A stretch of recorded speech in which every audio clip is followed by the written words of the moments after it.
Good morning, students. So today's our topic is unification of Germany. So till 19th century, so German was divided into many kingdoms. So once these kingdoms were under the control of the Holy Roman Empire. When the Napoleon Bonaparte conquered these areas and formed as Rhine Confederation with 39 kingdoms. So during that period, many of the socialists, many of the patriotists, so many of the educated people, so tasted the unity of the Germans, so united of the Germans. Now, these confederation developed the nationalist feelings in these kingdoms as they were the unite.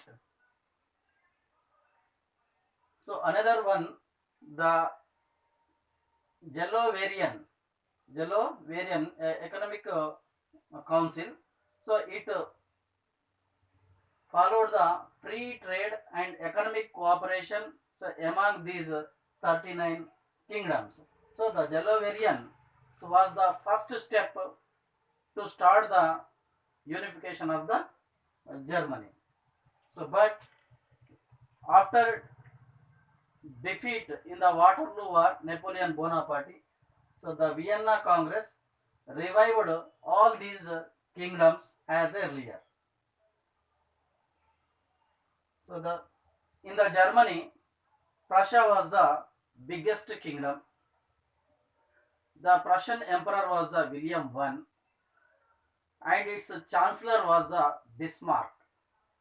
So these two persons made easy to unite the Germany. They did tremendous hard work. So 3 wars in 7 years. At last they accomplished the unification of the Germany.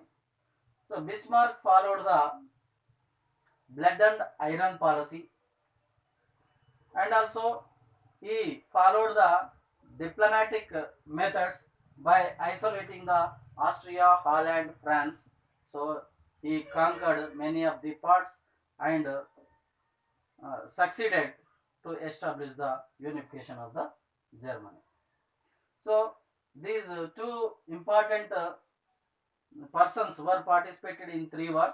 The first one is war with Denmark. So the Bismarck used the opportunity to get the Schleswig and Holstein, which were under the control of the Denmark. So actually these two regions were under the control of the Denmark in the part of the Denmark. But the Bismarck so wanted to occupy this Holstein and Schleswig with the help of the Austria. He asked the help of the Austria. So with the help of the Austria, he defeated the Denmark and occupied the Schleswig and Holstein in 1865. So Holstein was given to Austria and Schleswig was given to Prussia. The second war, Austro-Prussian War. So Bismarck wanted to isolate the Austria. Bismarck wanted to isolate the Austria, and he made friendship with Russia, France, and Italy. So Bismarck asked these three countries to maintain the neutrality if the war broke out in between the Prussia and Austria. So instead of that, Bismarck given promise to the Napoleon Bonaparte, ruler of the France, to expand their region towards the Rhine. And also he given promise to the Italians when in the Austria-Prussian War, if Prussia got victory, so they clear the Vienna problem to Italy. They surrender, they given to Vienna to Italy. So by following these methods, on 3rd July 1866, war broke out in between the Prussia and Austria. At Sadowa Place, at Sadowa Place, Austria was defeated in the hands of the Prussia, because the Austria wanted to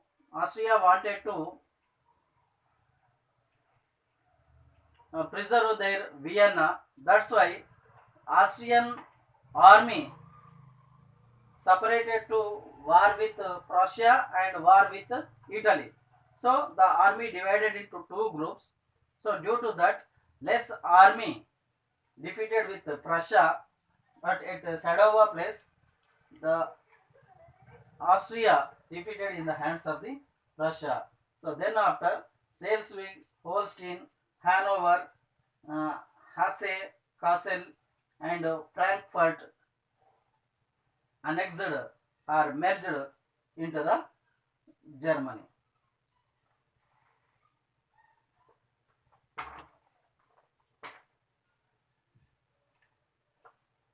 So the last and final war, that is the Franco-Prussian War. So in this period, the France ruler Napoleon III recognized, so he was weakened to maintaining the neutrality about of the Austria-Prussian War. So instead of that, so he asked, Napoleon III asked the Prussia to pay the compensation to his neutrality.